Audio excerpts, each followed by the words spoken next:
আপনি কি জানেন ভারতের ইতিহাসে প্রথম সতী কে ছিলেন? এই প্রশ্নটা শুনলে অনেকেই একটাই নাম বলেন। পুরাণে বলা হয় দেবীর সতী ভগবান শিবের স্ত্রী। দক্ষযজ্ঞে যখন শিবকে অপমান করা হয় তখন সেই অপমান সহ্য করতে না পেরে দেবী সতী যজ্ঞের পবিত্র আগুনে নিজেকে আত্মাহুতি দেন।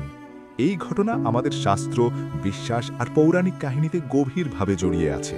কিন্তু মনে রাখা দরকার, এটা পুরাণের কাহিনী, ইতিহাসের নথি নয়। এবার আসি আসল ইতিহাসে। ইতিহাস নীরবে কথা বলে, পাথরে খোদাই করা শব্দে।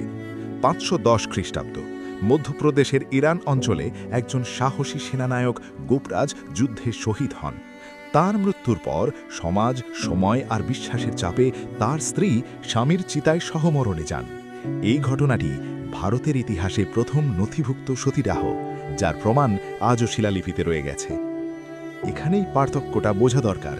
পুরাণ আমাদের বিশ্বাস শেখায়, আর ইতিহাস আমাদের সত্য জানায়।